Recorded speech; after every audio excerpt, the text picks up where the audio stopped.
Hi everyone, welcome to Just Roots Make Your Own Fire Cider Workshop. In this video we'll find out what exactly fire cider is, where it comes from, why we use it, when to use it, and how to use it. We'll demonstrate a simple fire cider recipe and discuss some substitutions or additions you can make with your batch. We'll keep this video short and sweet. Check out the video description to skip ahead or find the recipe. Let's get started. Fire cider is a traditional folk medicine and immune tonic made from common roots, vegetables, herbs, spices, and fruits infused in apple cider vinegar and honey. You can get most of the ingredients from a grocery store or maybe even your backyard. I describe fire cider as a delicious, sour, fiery, zingy, spicy, sweet winter medicine. The common ingredients in fire cider help to warm the digestive system and stimulate and support the immune system through the cold winter months. Typically, fire cider has fresh horseradish, although I sometimes use prepared if I don't have access to fresh, ginger, garlic, onions, cayenne pepper, apple cider vinegar, and honey. You can use this medicine whenever, but especially all winter long. An immune tonic is a type of medicine meant to be used regularly over a long period of time to maintain and restore immune health. Because tonics are used frequently over long periods, they generally have safe constituents, as fire cider does. That being said, there are some minor contraindications. Especially if you're taking anticoagulant medications, make sure to talk to your doctor before consuming any fire cider. People have tried to trademark the term fire cider for years, but ultimately failed because it's such a widely used folk medicine today. The history of fire cider only dates back some 50 years ago. It was thought to have been popularized in the 1970s by the herbalist Rosemary Gladstar. If you're a budding herbalist, make sure to check out Rosemary's books. We all know food is medicine, but let's break down fire cider into parts and find out what makes it medicinal. Apple cider vinegar is a digestive aid. Horseradish combats sinus congestion and headaches by clearing your sinuses. If you've eaten it before, I'm sure you've experienced this.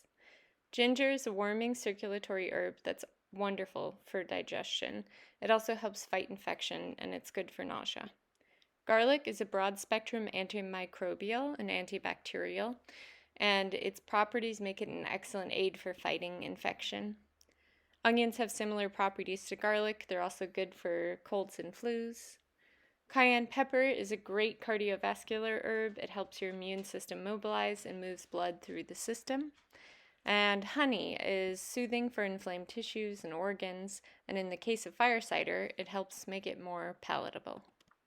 In the folk medicine making practice or tradition, recipes are not precise and can be altered based on what you have available to you and your taste preferences. Keep that in mind next time you go to the winter farmers market or pick up your CSA. Food is medicine, and so many of the foods we eat have constituents that could be extracted in vinegar. I like to add a teaspoon or two of turmeric powder or fresh turmeric root. Fresh herbs like rosemary, thyme, and oregano. You could use dried ones too.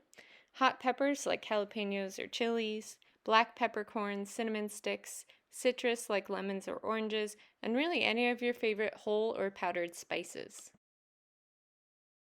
Rosemary Gladstar recommends that first-time fire cider users dilute the tonic with a little bit of warm water and drink it. Once you're converted, try drinking it straight. Sometimes I even do a 1-ounce shot of it. If you feel a cold or flu coming on, take small amounts more frequently, such as a half an ounce 3 times a day, and that'll help keep your immune system healthy.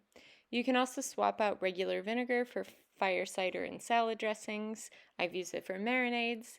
I cook my kale chips in it. I drizzle it over veggies. I put it in my hot tea with lemon.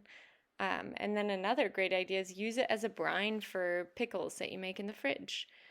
Or maybe even try fire cider Bloody Marys. Should fire cider be refrigerated? Good question. Well, once you've strained your infused cider from the bulky ingredients, fire cider is completely shelf stable and it can be stored in a cool, dark pantry. It doesn't hurt to refrigerate it though. That's where I usually keep mine. You can store your tonic in the fridge for several months. It'll keep through the entire winter. Alright, it's time to make the fire cider. Now, please remember that the recipe is in the video description. Let's get started. We'll start off by dicing one medium onion. Doesn't matter if it's white or red. Smaller pieces are preferred. Then we'll add that onion to a quart-sized mason jar and use 1 head of garlic or 10 small cloves. I'm going to chop those roughly. Next, grate or food process about a half cup of fresh ginger, or you can use 2 tablespoons of powdered dried ginger. No need to peel it, it's up to you if you want to. Add that ginger to your mason jar and get ready to peel some horseradish. I'm only going to use about a half cup of grated fresh horseradish. You can also use 2 tablespoons of prepared horseradish if you don't have fresh. And add that to the jar. A canning funnel might be nice to help you get all the ingredients in. Then we'll zest 1 lemon and use the juice from that lemon. You can juice it right into the jar like this. You can add 1 tablespoon of fresh turmeric or turmeric powder, 1/4 teaspoon of cayenne, and then this is optional. I added fresh herbs, thyme, rosemary, and oregano, black peppercorns. You can use any of your favorite spices. I used some more orange and dried caraway seeds.